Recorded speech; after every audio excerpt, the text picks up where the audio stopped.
Hey guys, welcome to my YouTube channel. मेरा नाम है तुल शर्मा, सबका स्वागत करता हूँ। जैसे कि आप सब जानते हैं, एसबीआई क्लर्क प्री का रिज़ल्ट आ चुका है और जैसे कि मैंने कहा था कि कट ऑफ ऑब्वियसली बहुत कम जाएगी, क्योंकि देखो आपको ये पता है वैकेंसी बहुत ज़्यादा थी और मैंने बार बार ये बात बोली थी कि इस बार एक अच्छा चांस है सिलेक्शन लेने का। एटलीस्ट एसबीआई क्लर्क में तो बहुत अच्छा चांस था सिलेक्शन लेने का और आपके सामने ये कट ऑफ ऑलमोस्ट 60 के आसपास गई है हर एक स्टेट की। ठीक है, एक दो स्टेट को छोड़ दिया जाए तो काफ़ी अच्छा चांस था यार। अब जिन्होंने मेहनत नहीं करी, इससे भी कम मार्क्स आए हैं, तो उनकी बहुत बड़ी गलती है यहाँ पर। देखिए, अब आगे बात करते हैं कि जैसे मीन्स हमें पता है कि 25 तारीख को है, आने वाली 25 को और 4 को है, तो एक हफ्ता या 2 हफ्ते बचे हैं। तो उसमें आप क्या कर सकते हैं और कैसे हम अपनी प्रिपरेशन और इम्प्रूव कर सकते हैं और क्या स्ट्रेटेजी रख सकते हैं। 2 वीडियोज़ में डालूंगा, एक आज मैं डाल रहा हूँ क्या कर सकते हैं, क्या स्ट्रेटेजी रखें आने वाले टाइम में, और एक में डालूंगा पेपर कैसे अटैम्प्ट करें, उसके ऊपर जल्दी आज या कल में डाल दूँगा। ठीक है, देखो ये मैंने last year SBI clerk means दिया था, पंजाब से दिया था मैंने। कट ऑफ थी 84.25 जनरल कैटेगरी की और मेरे मार्क्स आए थे 94.25, ऑलमोस्ट 10 मार्क्स ज़्यादा हैं। अब आप खुद समझिए, 200 में से 84 कट ऑफ गई थी। इस साल अगर मान के चले 80 के आसपास जाएगी, मान के चलते हैं, तो 80-85 इससे ऊपर तो जाएगी भी नहीं।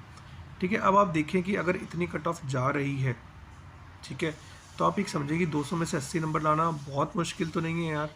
ठीक है, इजी है अगर आप ढंग से मेहनत करें, ढंग से पढ़ाई करें तो इजी है। ठीक है, तो आप क्या करें, मैं कह रहा हूँ आखिरी हफ्ते में आप क्या करिए। देखिए, आपको पता है कि सबसे इजीली मार्क्स अटेन करना अगर किसी सब्जेक्ट में है तो वो है सबसे पहले जीके। क्योंकि देखो, अगर जीके में आप अच्छे खासी रिवीजन करते हो ना, तो आपके इजीली मार्क्स आते हैं, वो कोई एक्स्ट्रा मेहनत नहीं करनी पड़ती। वहाँ पे जाते हो, क्वेश्चन पढ़ते हो, आता है तो ठीक है, नहीं आता तो ठीक है। तो बहुत शॉर्ट नंबर होते हैं, आपको पता होता है कि इतने नंबर आने ही आने हैं, इसमें कोई एक्स्ट्रा वो नहीं होना होता। तो मैं जीके के लिए हमेशा रिकमेंड कर रहा हूँ कि बार बार रिवीजन करिए, मल्टीपल रिवीजन करिए, डेली 2-3 बार रिवाइज करिए अपनी चीज़ों को। चाहे मंथ वाइज बांट लीजिए, चाहे क्या कहते हैं पूरा पूरा रिवाइज़ करिए। ठीक है, जैसे मर्जी आपको रिवीजन करते हो, आपकी स्ट्रैटेजी है, बट रिवाइज़ करिए उसको बार बार। ठीक है, जीके इतनी बार रिवाइज़ कर लीजिए कि आपका बहुत क्लियर हो जाए। प्लस इसके क्विज़ेस दीजिए डेली डेली, है ना। आप क्विज़ेस कहीं से दे सकते हैं, प्रैक्टिस मॉक पे भी होते हैं, उसमें वीकली क्विज़ेस होते हैं, ऑलीबोर्ड पे भी क्विज़ेस होते हैं, या फिर आप कहीं से भी दे सकते हैं क्विज़ेस दीजिए। लेकिन सबसे इंपॉर्टेंट बात यही है। ठीक है, एक मैं कहूँगा कि बेस्ट 300 वाली वीडियोज़ जो होती हैं उसको ज़रूर सुनिए 1-2 बारी, है ना। 2-3 बार उसको सुनते रहिए, बेस्ट 300 वीडियोज़ डेफिनेटली सुनिए उनको। तो जीके में आप करिए, इससे क्या होगा, इन तीनों चीज़ों से आपका बहुत अच्छा रिवीजन हो जाएगा। ठीक है, इसके बाद बात करते हैं, आप लोग बढ़िए। देखिए, जीके कवर अप हो गई, अब आते हैं मॉक पे। ठीक है, एक मॉक डेली रोज़ लगाइए, अब टाइम कम बचा है। ठीक है, जिनके 2 हफ्ते बचे हैं वो 2 दिन में एक लगा लीजिए, लेकिन जिनके 1 हफ्ता बचा है वो एक मॉक लगाइए। ठीक है, उस मॉक को लगाइए और फिर जब पूरा हो जाए फिर उसको एनालाइज़ करिए। एनालाइज़ कैसे करना, देखिए, आपने जो क्वेश्चन कर लिए वो तो ठीक है, अब जो नहीं किए उनको करो, अच्छे से बैठ कर दोबारा करो। प्लस अगर किन क्वेश्चन में आपको गलती हो गई या किसी क्वेश्चन में आपको बहुत ज़्यादा टाइम लग गया तो वो भी दोबारा करिए। उनकी टेक्निक देखिए कैसे मैं इम्प्रूव कर सकता हूँ अपने आप को ताकि कम टाइम लगे। ठीक है, इसके अलावा, ये सब करने के अलावा आप अब बढ़ते हैं हम लोग इंग्लिश पे।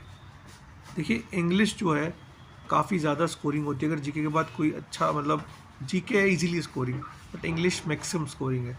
अगर आप किसी सब्जेक्ट में मैक्सिमम स्कोर कर सकते हैं तो वो इंग्लिश है। कैसे स्कोर करना है ये आपको पता होना चाहिए कि भाई देखो, इंग्लिश जो होती है प्रैक्टिस से आती है। तो इसके लिए भी एक चीज़ करें, मैं हमेशा कहता हूँ कि आप मॉक लगाइए इंग्लिश का सेक्शन अलग से। और कैसे लगाएं, इसमें जैसे लगाया मॉक आपने, उसका इसको एनालाइज करना है कैसे। दोनों ही सेक्शन में आप एक चीज़ कर सकते हैं, जैसे इसका सेक्शन हो गया, मॉक का सेक्शन है इंग्लिश का, और यहाँ से इंग्लिश का सेक्शन, दोनों दोस्त लगा दिए अपनी। सॉरी, वो वीडियो कुछ काट के से बंद हो गई थी। तो मैं बात कर रहा कि जैसे देखो, आपकी 2 सेक्शन हो गए इंग्लिश के, 2 सेक्शनल हो गए इंग्लिश के। अब दोनों सेक्शनल में एक चीज़ समझनी है कि जो आपकी गलतियाँ हुई हैं, जो ग्रामेटिकल मिस्टेक्स हुई, जहाँ आपने कुछ सीखने को मिल सकता है आपको, उस क्वेश्चन को ढंग से पढ़े। तो देखो, जहाँ से गलतियाँ हुई हैं वहीं से आप सीखोगे। तो जो ग्रामेटिकल मिस्टेक्स हुई है, जो आपने ग्रामर का मिस कर दिया पोर्शन, जो आपसे नहीं समझ आया आपको, उसको समझें एक तो। प्लस जितने भी उसमें नए वर्ड दिख रहे हैं आपको दोनों मॉक टेस्ट में, सेक्शनल मॉक टेस्ट में, उनको अच्छे से पढ़िए, क्योंकि वही आपकी वोकैब इंक्रीज़ कर सकते हैं, वो आपको आउटपुट देंगे फाइनली। ठीक है, ये हो गया इंग्लिश की बात। इसके अलावा एक और छोटी चीज़ करनी है आपने, कि आपने 3 से 4 मेंस की पज़ल लगानी है और 3 से 4 मीन्स की DI लगानी है।